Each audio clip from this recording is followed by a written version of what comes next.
ನಮಸ್ತೆ. ಭಾರತದ ಪ್ರಜಾಪ್ರಭುತ್ವ ವ್ಯವಸ್ಥೆಯಲ್ಲಿ 26 ನವೆಂಬರ್ 1949 ಬಹಳ ಮಹತ್ವದ ದಿನವಾಗಿದೆ. ನವೆಂಬರ್ 26ರಂದು ಸಂವಿಧಾನ ಅಂಗೀಕಾರವಾಯಿತು. ಹೀಗಾಗಿ ಈ ದಿನವನ್ನು ಸಂವಿಧಾನ ದಿನ ಹಾಗೂ ರಾಷ್ಟ್ರೀಯ ಕಾನೂನು ದಿನ ಎಂತಲೂ ಕರೆಯುತ್ತಾರೆ. ಸಂವಿಧಾನ ಜಾರಿಗೆ ಬಂದದ್ದು 1950ರ ಜನವರಿ 26ರಂದು. ಈ ದಿನವನ್ನು ಗಣರಾಜ್ಯೋತ್ಸವ ಎಂದು ಆಚರಿಸಲಾಗುತ್ತದೆ. 1946ರಲ್ಲಿ ಕ್ಯಾಬಿನೆಟ್ ಮಿಷನ್ ಭಾರತಕ್ಕೆ ಬಂದಾಗ ಸಂವಿಧಾನ ಸಭೆಯನ್ನು ರಚಿಸಲು ಒಪ್ಪಿಗೆ ದೊರೆಯಿತು. ಅದರಂತೆ ಪ್ರಾದೇಶಿಕ ವಿಧಾನಸಭೆಗಳಲ್ಲಿ ಚುನಾವಣೆ ನಡೆದ 389 ಸದಸ್ಯರು ಚುನಾಯಿತರಾದರು. ಇದರಲ್ಲಿ ರಾಜ ಮಹಾರಾಜರ ಆಳ್ವಿಕೆಯ 93 ಸದಸ್ಯರು ಸೇರಿದರು.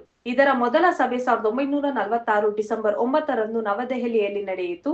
ಈ ಸಭೆಗೆ ಡಾಕ್ಟರ್ ರಾಜೇಂದ್ರ ಪ್ರಸಾದ್ ಸಂವಿಧಾನ ಸಭೆಯ ಅಧ್ಯಕ್ಷರಾಗಿದ್ದರು.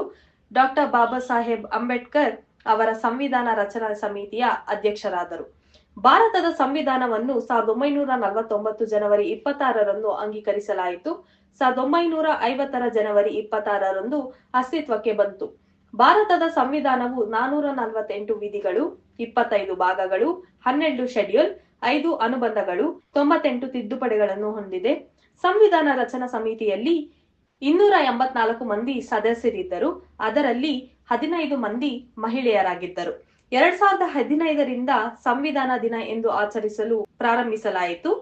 ಇದಕ್ಕಿಂತ ಮೊದಲು ಕಾನೂನು ದಿನವನ್ನಾಗಿ ಆಚರಿಸಲಾಗುತ್ತಿತ್ತು. ದೇಶದ ಜನತೆಗೆ ಸಂವಿಧಾನದ ಬಗ್ಗೆ ಅರಿವು ಮೂಡಿಸಲು ಸಂವಿಧಾನ ದಿನವನ್ನು ಆಚರಿಸಲಾಗುತ್ತದೆ. ಧನ್ಯವಾದಗಳು.